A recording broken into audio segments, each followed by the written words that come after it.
Good Tuesday morning to everybody. Welcome to PT Breakfast Club. Today's episode going to hit home for a lot of people, I think. And it's going to bother people, right? It's going to make them feel uncomfortable. Some people it won't, but the people that will make it real uncomfortable. Because here's the truth, and we're going to get into a post that Tony shared that I think some people understood and felt, and some people missed the mark completely. Being a great PT doesn't make you a great business owner. I'm going to say that again. Being a great physical therapist doesn't make you a great business owner. Those are two different things. Like, you'd never look at a good business owner and be like, they must be a good physical therapist if they own, I don't know, a store. So these two things are not the same just because you think they are. That being a great PT doesn't make you a great business owner. And if your clinic still feels chaotic, exhausting, or gets stuck, this might be why. And just before we hit record, Tony had said, you had said, it's a marketing issue. And I'm like, I like to zoom out and go a little deeper. I don't know if they know what business they're in. Because if they don't understand that they have to market or that's part of it, that means you haven't understood the full story. So do you want me to share the post first so you can play off of it? Yeah, go ahead. And while you're putting it up there, so Dave was kind enough, gosh, this is probably months ago now.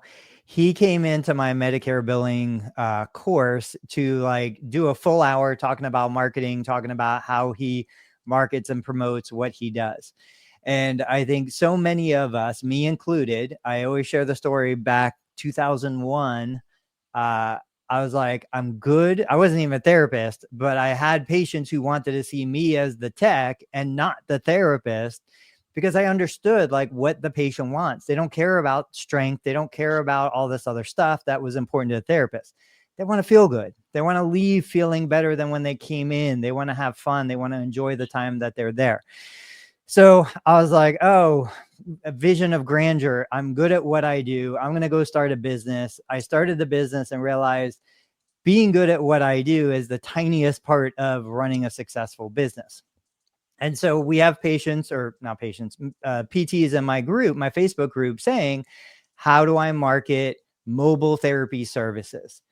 And I put up what you've got, top 10 questions, which to me, to Dave, to Jimmy, this is second nature. Like, you can't even think of marketing without even starting with these questions. Yep. And somebody said, no. How do I market to the patients? I'm like, I don't even know anything about what you're doing. So where do you want to go with that graphic? Well, I think it was the discussion about the comment below, which, like what you just said, good question, what marketing will work to attract patients. And yeah. What was the rest of these questions? Right now I can see, and I'll read them just for the podcast audience. What specific, you're saying these are the questions you should start asking yourself, and then the answers that you give, or an artificial intelligence, or a friend or people, that will outline your strategy. So the first question is, what specific services do I offer and who benefits most from them? Who is my ideal patient? We've heard clinicians say, oh, I got a bunch of this on my schedule and that's not who I want. Well, you're attracting this, so maybe change it unless you work at a clinic where that's not your decision. But if you're creating your own business, you would want to work with the patients that you are lit up working with. So that's the second question. What makes my service different from and better than alternatives like clinics or home care? So that was the three questions. Tony, do you remember what else was on the list? Yeah. So real quick, I'll go through. So number 4, where do my ideal patients or their caregivers spend their time? Meaning, are they on Facebook? Are they in community centers? Are they at church? Where are they? Yep. What free or low cost ways can I start making connections with these individuals? Because I had said in the prompt, these are new therapists starting a new mobile business. They don't necessarily have big budgets to put into paid ads. Number 6, do I have a budget to pay for marketing, even a couple $100, or do I have to start organically? Number 7, what's the current reputation and network strength in my community? If you just move to an area versus if you have deep roots, if you grew up there, you played Little League, you're part of the school system, the church, whatever. Number 8, am I willing to consistently create educational content like articles, videos, talks? I know therapists who are like, I want patients, but I don't want to spend time on social media. That puts a roadblock in front of you and makes things just a little bit harder. Number 9, how quickly do I need results? You know, if I'm making a mortgage payment and I don't have money in the bank, I need money today. How do I get a patient to give me money today, as opposed to I can wait weeks or months before the big payday comes? Insurance, I'm waiting 15 to 30 days. Cash, I'm collecting everything up front. Those are very different models. And then how will I track what's working or not? And I think the issue, before I kick it over to Dave, I think the issue for a lot of clinicians, me included, I'm not, picking anyone out of the crowd, is you think, I need more patients. What's the best marketing? Like, I have sciatica. What's the best stretch? And it's completely not the way to think of that problem. Like, we need context. We need information. We need so much more before we can ever give you an answer. So, Dave, what are your thoughts when somebody says, I need more patients? What do I do? Is this based off of just this post or that other one that we had messaged? That was like the Whatever. mobile Medicare Part B. It was another post, but are we talking about these together or just this one with the questions you laid out and then Fred's comment? Whatever you like. So I don't know. I always I always react somewhat, I think, I don't want to say negatively. I want to say, in my opinion, like realistically, which is when there's these questions or comments on these Facebook groups, it's people that are even before, like Tony's saying, like, all right, you got to know this, you got to know that, you got to, like, you should have already done testing, you should have already figured things out, you should have already, of course, you're going to figure things out along the way in business and entrepreneurship. That, of course, just goes without saying. But to come in and ask such, either comments or questions around, newbie type questions around marketing, I don't understand it. I don't understand if someone has a mobile Medicare practice. I don't understand why you're in a Facebook group for physical therapists asking, like, hey, like, what marketing is working for everyone? Like, Fox Rehab is what, in 36 or something states, like soon probably every state. And like, just look at like what they do. So okay, you can't have a person in every hospital and every nurse case manager's email and all that. You can't, but you could do it manually. You can go on LinkedIn. You could just search LinkedIn and just do hundreds of cold messages. You can go to the senior center down the street. You can go to the library. Like Tony said, where are these people hanging out? Are they at pickleball courts when it's nice out? Are they at the library or the coffee shop when it's raining outside or whatever? There's just too much of the I don't want to do too much of a rant, but there's just too much of, like, the first reaction for so many therapists that are in business is, I'm going to go on Facebook, or I'm going to go in a Facebook group, and I want to, like, tell everyone my issues and problems and try to get, some reassurance that everyone else has this problem, instead of just going out and getting after it. I just don't understand, like, if you don't have money to run Facebook ads, then you should be cold calling people, cold messaging people, scheduling, like doing calls, doing Zooms, interviewing influencers, people in the neighborhood, politicians, lawyers, whoever. It's really not that hard. I don't understand why. And I'm trying to be nice here. I know, like, I want this to be helpful. Right. And I want to be helpful by saying, don't do the Facebook question thing, because it shows like maybe you've never had a business before. Well, If this is your first business and you're, I don't know, 29, 35, 45, you've not been smacked in the face by life yet. You have not been smacked in the face. You've not been punched in the face by rejection in business and entrepreneurship yet. So when you come in and ask, like, where do I get Medicare patients from? It's like, I don't know. Like, I just don't have time to. That the person needs so much help that even if you help them with getting the Medicare patients, they're still going to have problems. Before Jimmy comes in, and I think that's the thing. You hit it on the last sentence. It's like they don't know what they don't know. Mm-hmm. They're so green in this. Again, I thought I'd hang a business card in the sandwich shop and get flooded with new clients. Like, this was me coming to business. I understand and I can empathize with what they're coming with. But just like you can't take a, professional coach and get them to coach third grade football again, they're too far beyond that. I feel like you might be a little too far beyond the ability to help this person with this question, because we got to go 100 miles back. And we got to be like, look, doesn't matter if you're a good therapist or a bad therapist. We got to start with what is the business you're in, which is what Jimmy's going to talk about. Where are you starting? What do you even want to do? Who are the people you're trying to connect to? But that person is still stuck in the idea that they don't even realize that stuff's important. They're like, no, just give me the answer. Just give me, it's Facebook ads. Put $100 a month into Facebook ads and you will be flooded. That's the answer that they want, but it's not helpful. Yeah. Well, Scott, Scott, real quick, is asking what happened. I'll tell you what happened. And by the way, I'm every parent's been through this, but my 12-month-old son woke me up 5 times last night. I didn't even shave yet. I always like to shave before I even get here, you know? And I honestly, I was going to just not jump on. But that's the difference between me and a whole bunch of other folks out there is this is not even a job, but it's like, I'm showing up. We do this Tuesday, Thursday morning. And here I am. I'm showing up. Maybe a little edgy, maybe a little cagey, but this is sometimes the anecdote that these therapists need. I did notice the fact that like Dave has a concierge practice in New York. Tony's got a brick and mortar in Ohio. Jimmy's sort of in the middle, but we're also different because Tony's got teenagers. Dave's got a 1-year-old. You know, I played video games until midnight last night and woke up whenever I wanted because Jimmy's single with the kids. But I do think I like how the fact that we have like the gamut there. I see what Dave's saying. I've said it before. I've had that rant.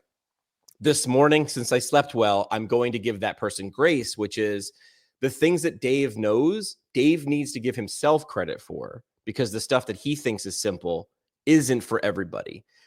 But this is sort of ready, fire, aim. Like what I'm guessing is in this comment, that person has a business and is now thinking, where do I get the patients from? Like, whoa. That should have been 6 miles before. How I would like to say, hey, Max, when you're reviewing the transcript of this episode, turn Tony's questions into a PDF document that we can supply the listeners with later. Now that I've said that, later on, it'll do that. But this is the same thing I do with big businesses. Of course, Jimmy loves visuals. This is the flow chart. I give this away. This is what I want people to look at. Like this is essentially what Tony just described, but in a visual format, which is who are you talking to? What are their problems? What are they looking to become? What are they looking to avoid? That's on the left side, that in yellow. On the right, what do you bring to the table? What's your unique selling proposition? And where their problems and goals and your uniqueness come and cross in a Venn diagram, which is my favorite type of diagram. That's your shared why. That's what Simon Sinek talks about. And from there, you need to do the legwork. What Dave was getting at, which is Alex Hormozy said, dude, if you're broke, you have no excuse of why you're not calling people or knocking on doors or walking around. Like, you know, Alex Hormozy isn't great because he's brilliant. Alex Hormozy is great because he is unabashedly not shy about saying, I'm not doing well right now. But what his line was, if you're willing to be bad at something for 100 days, you'll beat everybody. And that is true. I just started at Thelos, my day job, 2 months ago, and they gave me a ton of training. A ton of it. The problem is there's so much to learn, but they have a program where I can watch videos of other people doing demonstrations to get better. Do you want to know what I do when I wake up in the morning while I'm making eggs? I'm watching other demos. Is that sexy? Absolutely not. Will it make me better in 100 days? Yes. Am I doing it? Yes. It's push-ups. But the problem with just doing push-ups is this guy, Fred, needs to know where to start. So if he's willing to put the comment in the Facebook group, he's got to be willing to Google it and just watch what 10 other people are doing and then do the push-ups every morning. I'm very sorry. That is, that's the truth. Well, Kendrick said, I go back and forth with my partner about always paying for certain things. Why not? While not wanting to do the things that cost less, cold calling, visiting offices, dropping off cards. We did at one point, history. We used to do everything ourselves. My wife and I, we would cook the meal. We'd take the meal to the physician office. We'd set up the buffet. We did all of that. We would go do drop-offs. I used to be so like, whatever the term is, guerrilla marketing. You guys remember that book? I would grab a bunch of free newspapers on Siesta Key. I'd stuff my flyer and brochure into it. And then I'd go around the neighborhood at 2 p.m. or 2 a.m. and throw those free newspapers into people's driveways around my clinic. Like I would do everything. Then we got enough money in the bank account. We hired a person. She had been a patient. Then she was a retired marketing something for some company, and she was awesome. And we'd pay her a 20-hour a week position. She'd go to all the physician offices. And of course, I mean, I'll get canceled for this, but she was cute. She was friendly. She was good looking. Like, she could get past the front desk because she was old enough to talk to the receptionist, but she was still young enough and appealing enough and had communication skills, air quotes, to talk to the surgeons. And she did amazing. Oh boy. And she really, when we were at like 5 locations, she did a tremendous job. Sam is saying what also I'm thinking, which is they know the answer to the question that they know what the things are. And it's psychology, which is, how do I get over my fear and awkwardness of doing, I'm using air quotes, doing social media, posting, knocking. Being hungry is a really good motivator and teacher, right? If you understand that the only difference between you and eating tomorrow is doing something awkward today, like, you'll jump. So, that, I don't know, maybe there's too much safety. What that's the line, right? And I always screw it up. What? When the pain of inaction is, you only do something when the pain of inaction is greater than the pain of action. I don't care if I'm out of shape and lazy, if I'm on the couch, until that bothers me enough that hurts more than what push-ups feel like. Then I do the push-ups. But I will say now we have enough options. Like, I still to this day will not go to like the Chamber of Commerce, card exchange and go socialize and mingle. I'm never going to do that. We have so many options today. Why? Because you don't like it, or you don't think the juice is worth the squeeze? The juice is always worth the squeeze if you put the effort in. I am not comfortable going up to a stranger and trying to sell my wares. So it's gonna be a waste of time for me. But you do something. You would be great at it. But you're doing something else. Yeah, and that's what I'm saying. So there's enough other videos. options.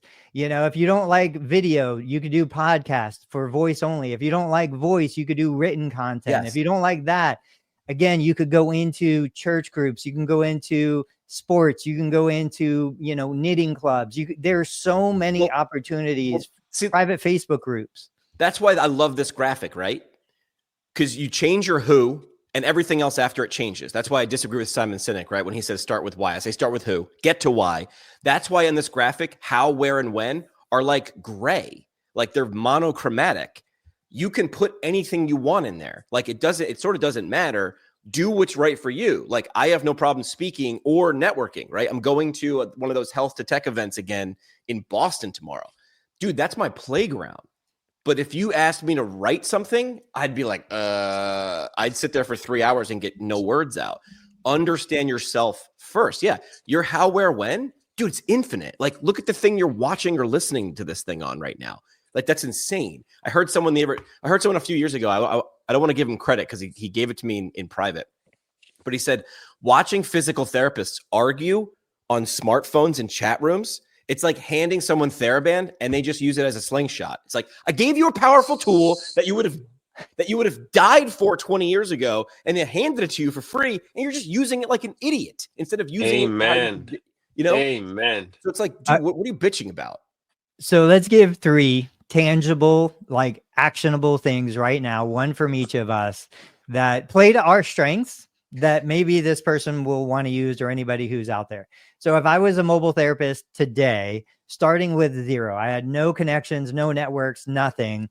I would create a free YouTube account with 0 subscribers. I would start reaching out to local referral sources, whether they be physicians or non-physicians, anybody, massage therapists, chiropractors, whoever. And I would literally start inviting them on to do a 10-minute interview to highlight their specialty and what they're doing. I would just ask them 3 questions. I would tell them you can pick from any of the 10, but I'll just do 3. You could do it from your office. Here's a free Zoom link for a free Zoom account. And I would just start those interviews with my phone, no special equipment, nothing. I would get that out there. And I'm not doing it because of the YouTube audience that doesn't exist. I'm doing it for reciprocity, because that doctor is then going to say, hey, this guy, I never heard of this. What do you do again? Oh, you go to patients' homes. Now that's one seed that was planted that will grow over time. So that's what I would do, but that plays to my strengths. Yeah. I would do that, and I would even lower the bar, but raise the virality. Is you steal what the guy from Morning Brew does, 60-second startup. Same thing, but the whole thing isn't 5 minutes. It's 60 seconds, right? You're going to pick 3 questions. You're going to tell me about you.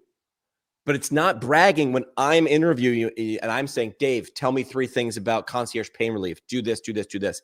And then you can clip it together on the free apps on your phone. And the whole interaction is going to be 5 minutes. Even if no one watches it, they walk away with a video about them. It's the ultimate door opener, right? It's why guys buy girls drinks. It's a door opener. Hey, let me get something for you. How do I help you out? Do that 10 times and you don't think you get 1 referral? And then the only thing I would add is the mentality shift of if I told you had to fail 10 times in a row and then you could quit for the day and you don't have to work until tomorrow, you'd fail as fast as you could. Ask 10 people if they'll be willing to do. I would name it this. I'll give this one piece of tactical advice. I live in the town of Montgomery. I would say make it 60-second Montgomery and make everything about the community, right? Because that person probably wants to be known in their community too. They now see you as a way for them to get known. To expand on the Tony video thing, when you have the physician, the nurse case manager, whoever on the Zoom video, you start the video and then you introduce yourself like, all right, everyone. Hey, welcome back. This is Dr. Dave Kittle. I'm the owner of Concierge Pain Relief Home Physical Therapy, and we specialize in, and then, today we have physician, Dr. So-and-so, and blah, blah, blah, and you kick it over to them. So even on the video, the person that is sitting there, they heard your little pitch on who you specialize in helping. They've just heard it, but you're not pitching it to them. You're doing it on the video. So then they have the deliverable, like Tony said, they have the video, they have the link, you put it on YouTube, whatever. They're going to play it back. They're going to listen because they want to see how they sounded and looked and all that. Then they hear you with the intro, like we specialize in neurological conditions or aches and pains for busy professionals or whatever your thing is. Then they hear it and see it again, you pitching. And so the question of this marketing thing, Tony, is someone who needs patients right away or in the near future or both? Both. All right, let's say, so if I need a patient right away, I go on LinkedIn, I look up concierge nurse case managers, concierge nursing, I DM all of them. You connect with them. Let me rephrase that. I'm not even going to say need money or need patients right away. I'm going to say needs money right away. Okay. Well, need money right away is you got to go for the right hook. You can't even do the jab, jab, jab. You got to go for the right hook. So that is you're DMing all these nurse case managers, any of these concierge nursing companies and saying, hey, we specialize in XYZ. I would love to hear your current challenges or what you guys specialize in. We currently have clients in this zip code, this zip code, this zip code that have these conditions. Know anyone that needs therapy for these types of issues or challenges or conditions? And they might say yes. Now, but that's a right hook. So you're going to get some people that don't respond. So if you did this a month ahead of time, you DM them and you say, hey, are you guys are you accepting more new patients and clients at your nursing company? Because we have patients, even if you don't, but you want to try to refer people to them, but that takes more time. Right. I would change your jab. I would change your right hook into a jab. I would yes and what you're just saying. And I heard someone who started a very, very successful practice doing this. Can I help you take care of your hardest to treat clients? The ones that are, when you see them on there, I know physician Smith, you have these really hard to deal with older adult patients. You want to get them better. It's like almost not an ask. Because what you're doing is you're saying, can I take out your garbage? Like, can I do the task you don't want to do? And that's a jab to them, but it's a right hook to you. And just to be clear, Dave is using Gary Vee vernacular, where a jab is a give. Like, I'm going to give you 30-second videos for a year when you watch on Instagram. And by the time I come out with a book for $22, you're like, that's the ask, buy my book. That's the right hook because it's something about me. But by the time you hear that right hook or you get pitched that right hook, you feel like you owe that person. That if you had to turn it around quickly, if you said I had to make $1,000 tomorrow, I would DM people like, who are your hardest to treat patients? I'd love to assist you in taking care of them. Because that's like, okay, yeah. Instead of, because what people are it's a pattern disruption. What people are normally hearing is like, how can I have the easy thing? And that's easy, right? Yeah, of course you want toss the me easy. some softballs. Yeah, I got 50 people competing for the easy thing. You're the only person competing for the hard thing. Funny thing is, if you do the hard thing 10 times, they'll hand you the easy thing because they feel like they owe you. There's that word reciprocity again. So that's how we got established. When we first moved to Ohio, I had no direct referral relationships. My wife had a big family locally, but I had nothing. I went to the local rheumatologist. He had just come to town also. I said, hey, send me all your fibromyalgia referrals. Nobody else wants to treat them. Nobody else wants them. Send them my way. I will take good care of them. I guarantee I won't make them worse. I probably won't make them better, but I guarantee I won't make them worse. And that's such a great line. I guarantee. Like, look, think about that, because the average person is, I'm the best. I'll make them better in 3 visits or less. So real. It's so real, and it's honest. And people that it's honesty so damn rare. The bar is so low. So my first one about the video interviews, that's more long term. If I needed money today, I've been working on these graphics. So this is a graphic I prompted ChatGPT and one of the image generators within it. I said, give me an image of an older man. I think I said 75, who fell, clearly slid out of his bed. Now, these are important words because this is what's happening. This is what happened to my dad, my family members. He was getting in bed, slid out of his bed, got on the floor. Give me an image. He's a little bit overweight. He's fully, I specifically said fully dressed, pajamas, head to toe. I said, put his wife next to him, also older. She's consoling him, but she's unable to get him off the ground.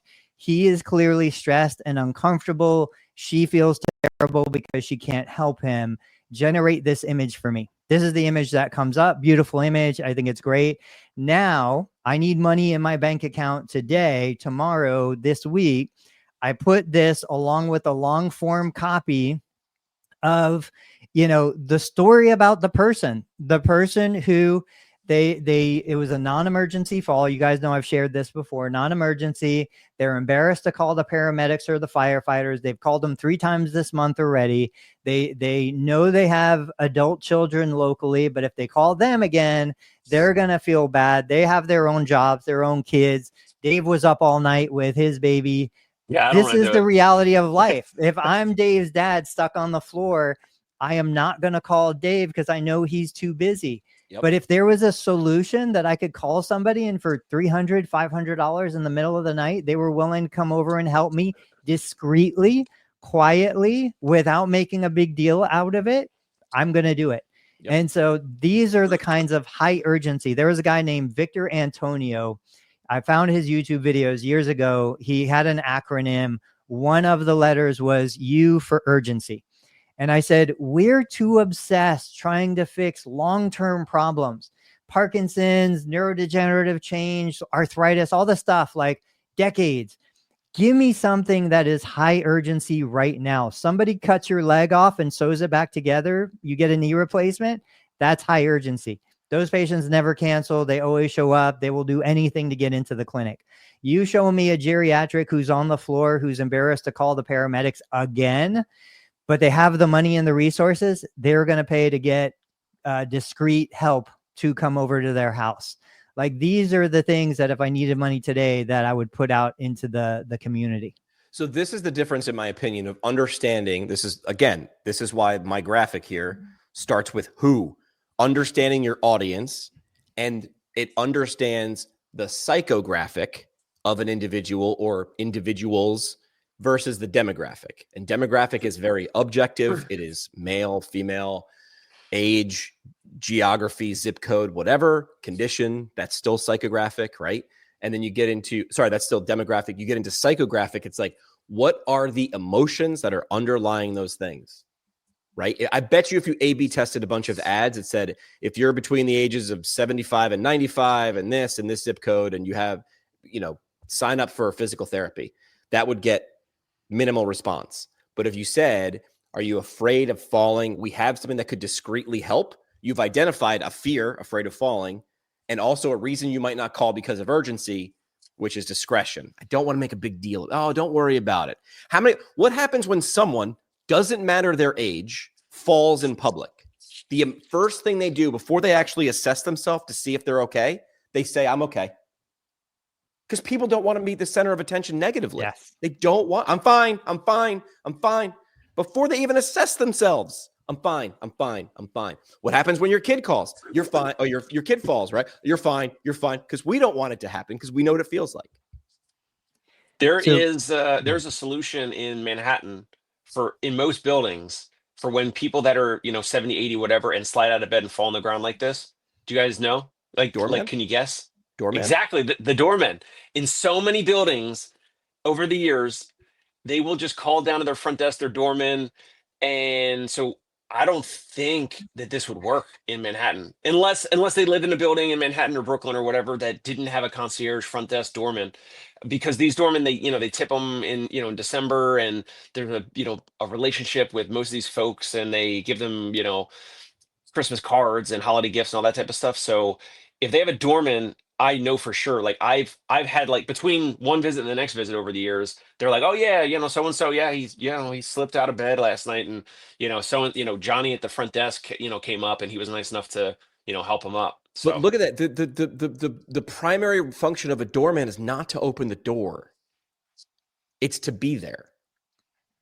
You know what I mean? It's like I need someone to do all the things that would be $1 charge each time, but they just say, well, everybody in this building needs someone, so why don't we just all pool the resources? And then we've got Johnny at the front door, and I don't think his job's to open the door. I think it's to be there with exactly that. So how would you expound on that? It would only work in cities with doormen. Be Johnny's best friend and go, if it ever gets too much for you to handle, this is my card, you call me. Because I'm sure they don't want to do it. I'm sure the front desk doormen do not want to do it.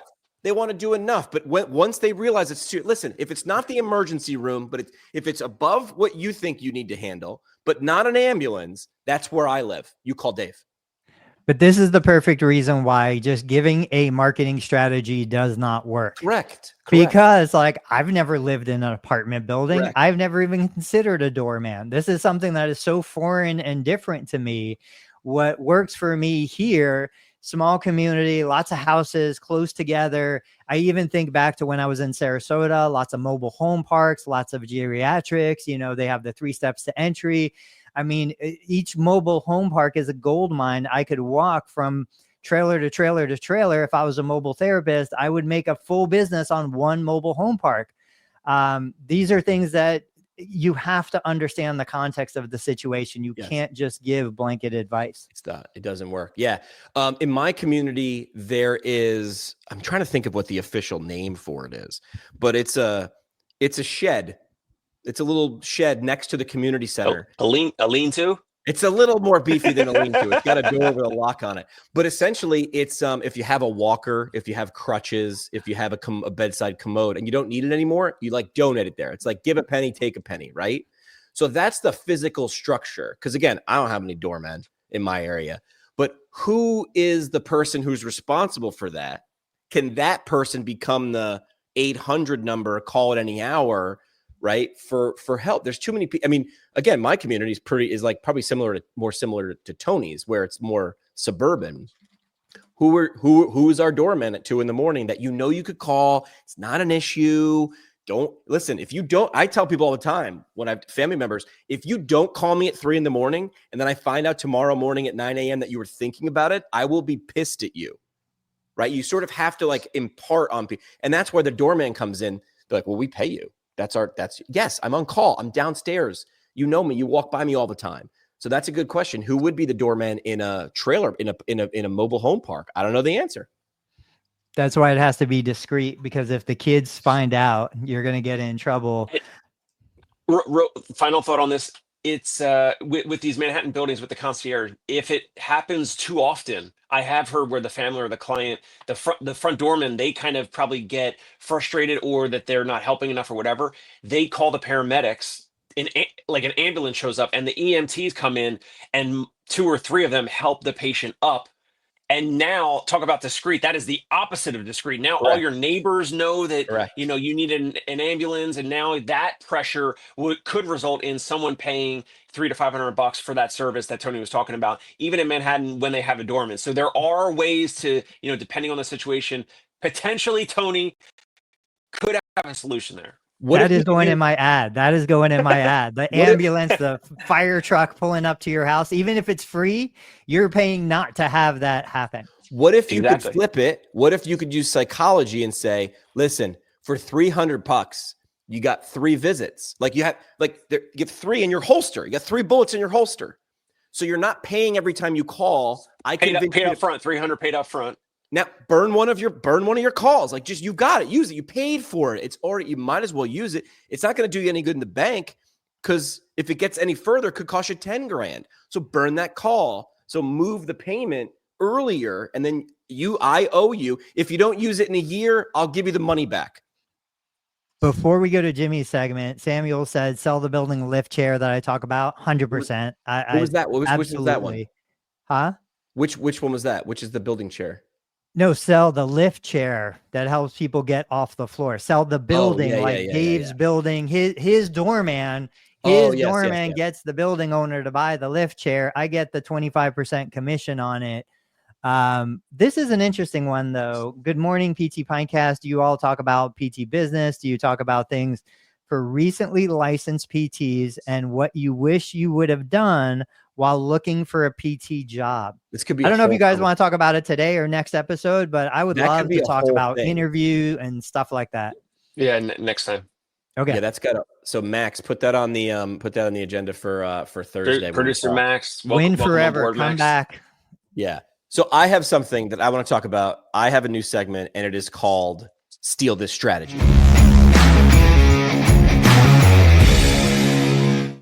All right, Steal This Strategy. It's where I find marketing or communications things, and I'm like, wish I had that. Wish I thought of it. Wish I stole it. This is one of those things that's going to anger physical therapists. And we get this like tribal mentality. Somebody was in a Facebook group. I don't think it was yours, Tony, but they were like, look at this trainer advertising that they can help people with osteoporosis. And my comment was like, do we have some proprietary ownership of people with osteoporosis? We don't. Kudos to the trainer doing that. But now the Steal This Strategy today is a little bit bigger than a personal trainer.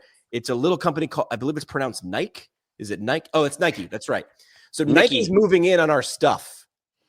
But I would rather you just take a look at their strategy, because if this takes off in a year, you're going to be pissed you didn't just do it. And it was sitting right there the whole time. So here's the breakdown.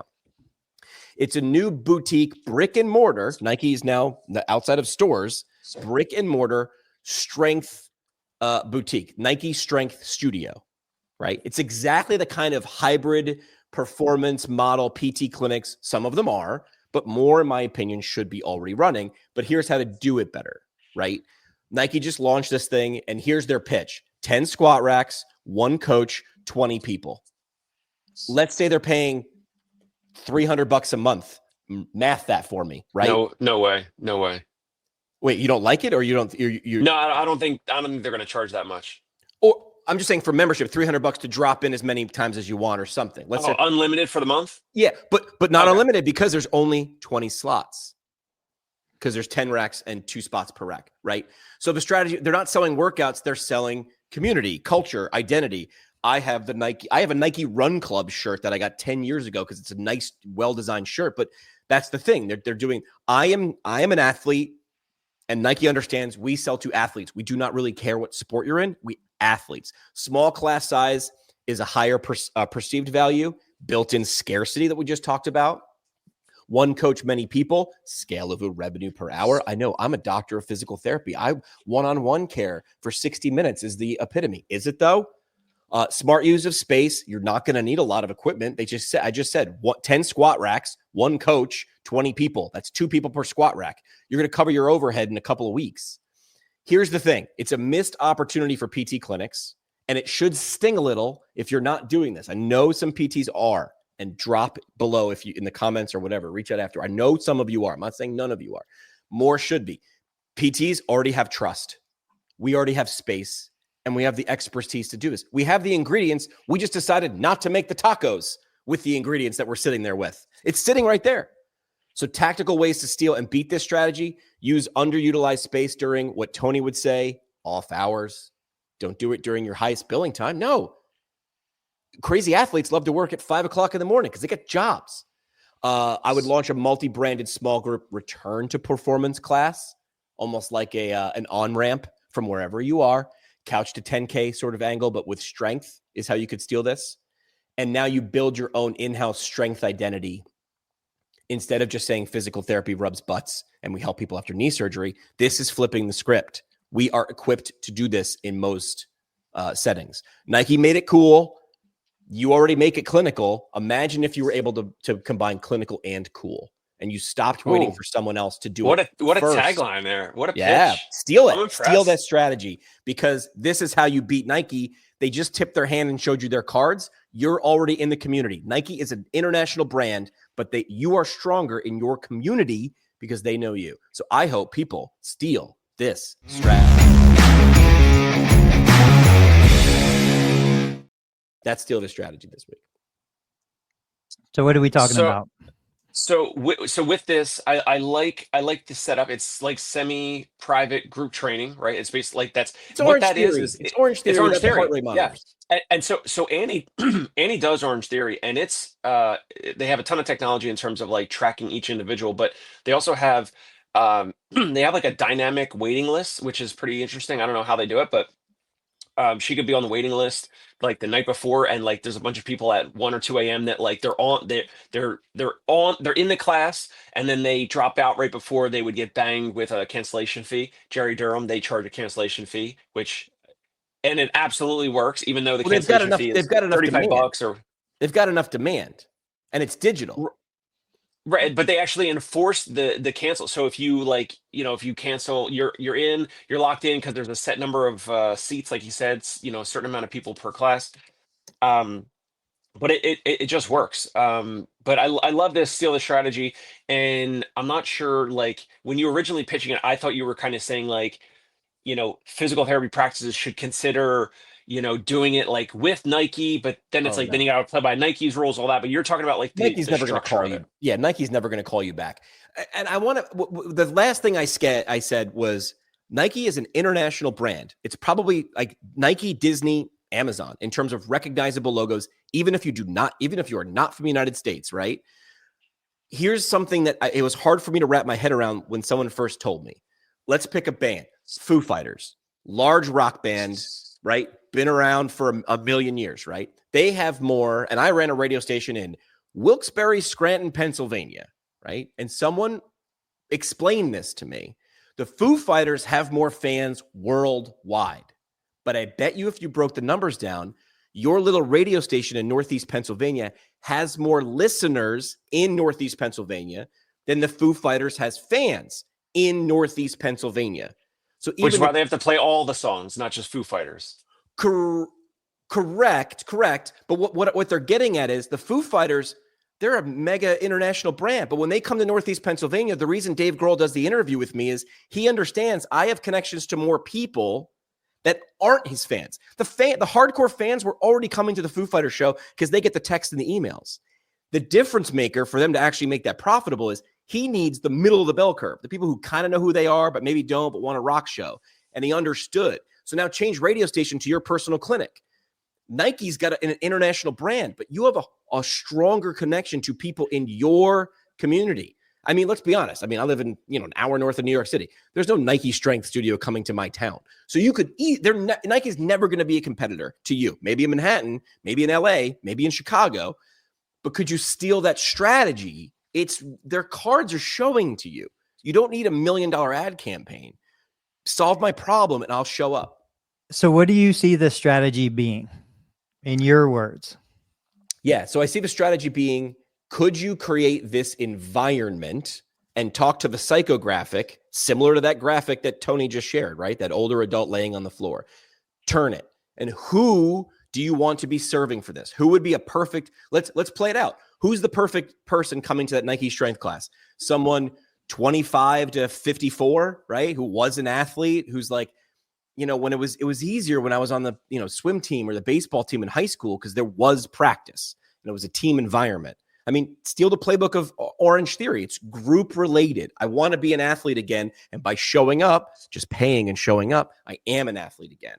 But now there's the sense of, hey, where were you this morning at the 7 a.m. class? We missed you, dude. Like there's that environment. So you're selling exercise, but you're selling the feeling of actually being an athlete again. So I would try to find those people who are already in the community, maybe the Walmart method. Did you ever hear how Sam Walton got cool? He used to hire like the cool like ex-prom queen, but now she's 10 years out of high school. He'd hire her at Walmart to work there. And then the whole town, the small enough town, would know, oh, well, they work there. You can co-op cool. So, I mean, the model's been used for a long time. I've always seen most clinics do it poorly. I've always seen most clinics fail. I'm seeing some do it now. There's a guy in Lexington, Kentucky. I wanted to get down there to check out their clinic. He teaches for Evidence in Motion. I can't think of his name right now. He and a partner, they're doing a really cool group fitness thing. I know we've had our non-covered maintenance / wellness / independent program for a long time. Mike Chua does an amazing job. Beautiful design, beautiful decor. I think where we fall flat, I'm going to share an image. It's hard to see because they're tiny pictures, but I asked Google to show me pictures of the inside of physical therapy clinics. Think of what Nike would create. Seth Godin talks about, like, if Nike created a hotel, what would the hotel look like? This is what physical therapy clinics look like. They are not designed for cool. They are not. Can I ask a serious question? Yeah. When we graduate, do we get a discount on that color beige? Like, is it like no one wants it, so physical therapists will just paint their clinics? Look at 1, 2, 3. They're all that, just like, it's pea soup mixed with khaki. What is that? It's what it is. It's the culture of PT. So trying to make something cool in that environment. Plus, I think the resistance of the clinicians, the employed therapists, where, I shared this in a post the other day. I'm like, look, me and Jeremy right now, we're the last 2 people treating patients, PT and PTA. We could handle 20 people in a group in a heartbeat, 30-minute sessions. We'd make it fun. The place would be hopping. Everybody would have a great time. And we could still have one-on-one therapy with a Medicare covered patient in the same session. Like, we could do that. I've rarely been able to hire a therapist, PT or PTA, who was willing and or capable to do something like that also. So then you say, well, wait a minute. If I'm not going to hire a PT to do it, do I go outside of PT, hire a fitness instructor, something like that? Yeah, but then, now you're starting to get away. Is this a fitness business or a therapy business? And I think brings confusion into it. And then you're like, well, shoot, if I'm going to pay this person $50 an hour, I could hire a PT for $50 an hour. Like, I just don't see it ever being done well. I love it. I wish it happened more.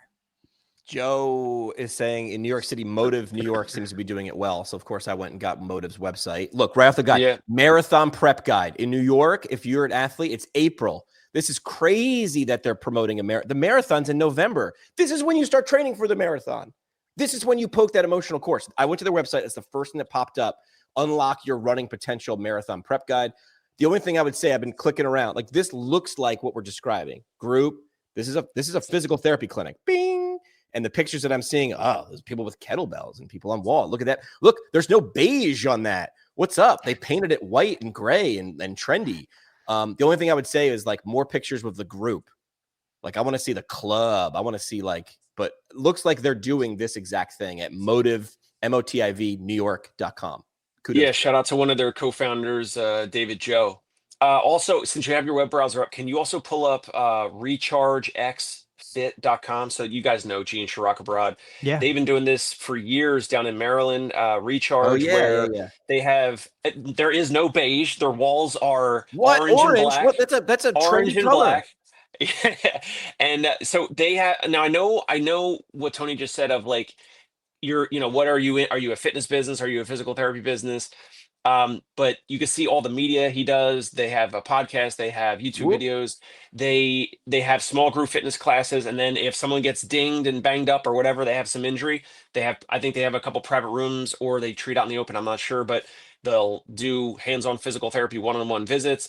And then, assuming, like, they discharge those episodic cares of patient injuries and plans of care, and then they continue in the group fitness class. So it's kind of like their own CrossFit in a way. Yep. They might have been a CrossFit, maybe they're not now. So I'm not sure, but Gene could maybe come on in the future. But this model does allow for the members to stay. He calls them members, so they stay as long as they don't cancel. But hope they obviously stay. He's got a community. They moved to a bigger location somewhat recently, and the folks stay with them, continue to pay monthly. Then if they have an injury or whatever, they'll pay separately for that. But I like that model in terms of the recurring model, and that's the best component of the whole group fitness class. But again, Tony, I do like the pushback of like, what is this? Is this fitness? Is this fitness forward physical therapy? Whatever that is, and maybe it's okay. Maybe other people are fine with it. But yeah, it's not traditional physical therapy. One other, just because everything we've shown so far is like good looking, sweaty, like young, healthy. You can build a model around anything. Now, if you guys remember Curve was designed for women who didn't feel comfortable exercising around other people, hydraulic resistance. I mean, minimal improvement, like anybody with any reasonable expectation of strength gains or fitness, it's never going to happen in this environment. But that's not what they were selling.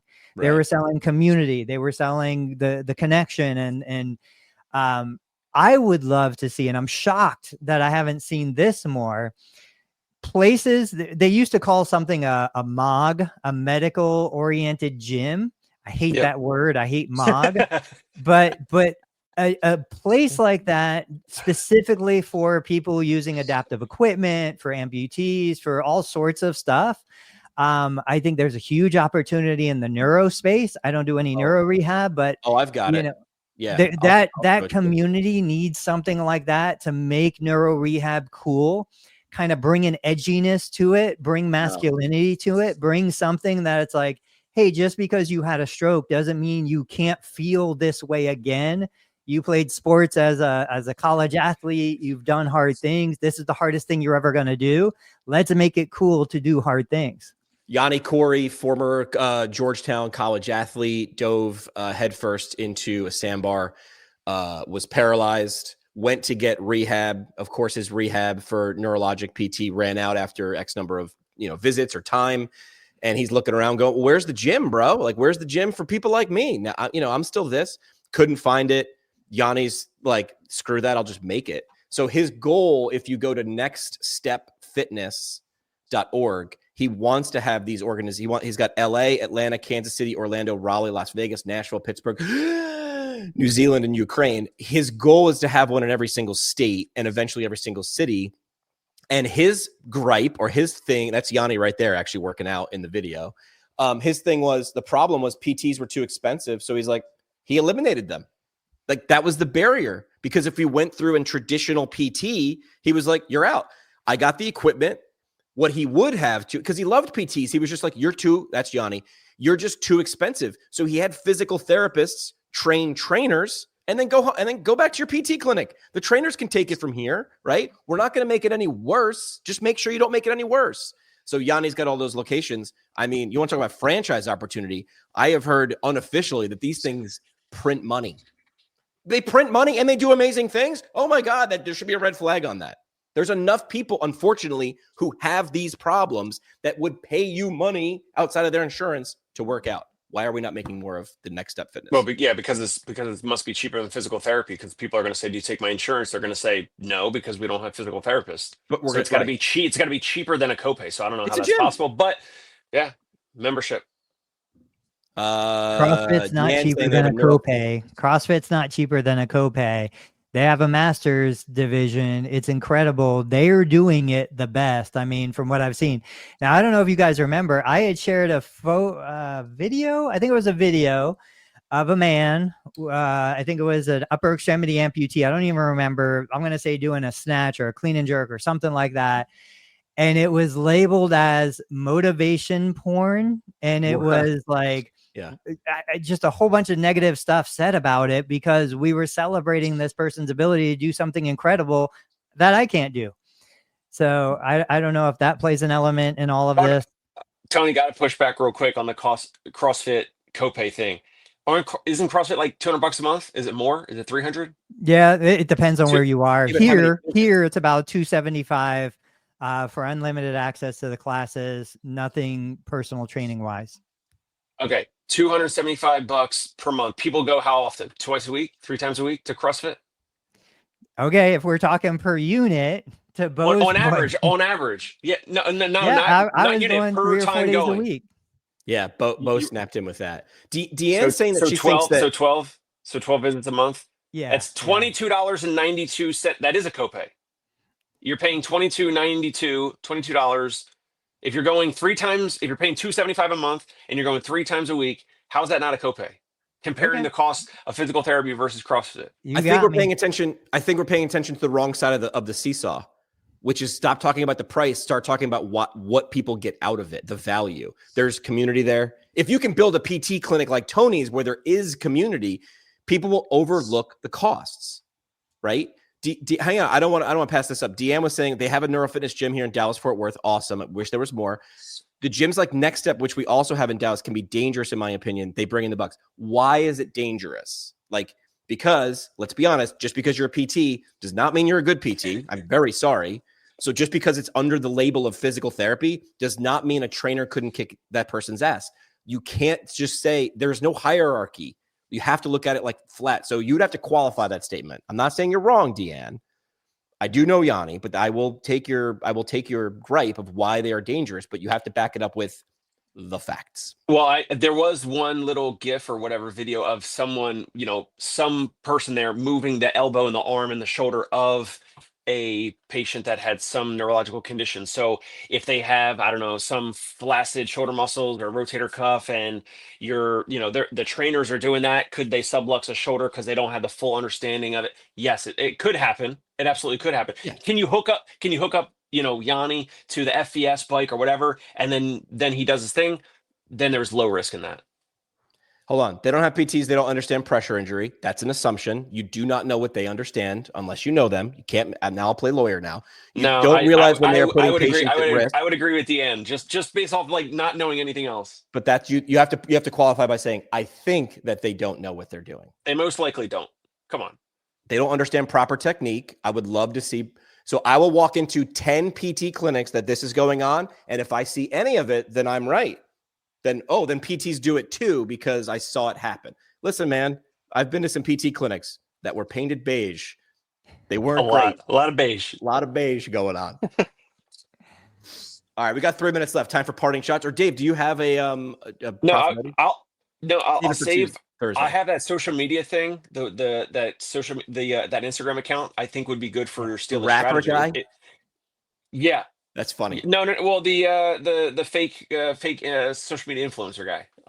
We could share it as like a steal strategy. That one. Yeah. Just getting more eyeballs on your physical therapy practice. Hey gang. Yeah. That's what he starts every video. All right, party shots. What do you got? Go ahead, Dave. You start.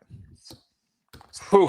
Let's go back to the marketing. I mean, just seriously get more serious. Seriously get more serious about whatever your approach is. Do like, I don't know, 1 or 2 things and just annihilate it. Like really get after it. Whether it's contacting every physician in your area, contacting every nursing company, contacting every personal trainer, yoga, Pilates, whatever, acupuncture, hit them up. Hey, are you guys looking for more new patients and clients? I would love to send folks to you. And if you have 0 patients, let's say you're just starting your practice, you have 0 patients, then like you go hit up your neighbors and your friends and your family and say, hey, go check out this place. I met Mary at the acupuncture studio. I met John at the massage studio, whatever, and send people to them first. And then they will send people to you. Like it's just magical, but it takes effort. So it takes time and effort, or it takes money with paid ads. But either way, pick 1 or 2 of these strategies. Just get after it, fully do it, go all in on it with time or effort and money or whatever. One of those 2 or 3. That's all I have for today. Yeah, I'm going to go through in my Facebook group. I'm going to go through a cycle of posts, just helping people that are brand new to business. They're probably amazing therapists, but they're brand new to business. Just start their mind thinking about, oh, I never thought of it that way. I never looked at that question. That's what I need to see. So if you're not already in Learn Medicare Billing for mostly cash-based PT, OT, SLP, go check it out. It's a free Facebook group. But I'm going to run a series of posts focused on helping people start marketing. Yeah. How bad do you want it? Right. Like, did you guys ever were you guys ever Boy Scouts, Cub Scouts?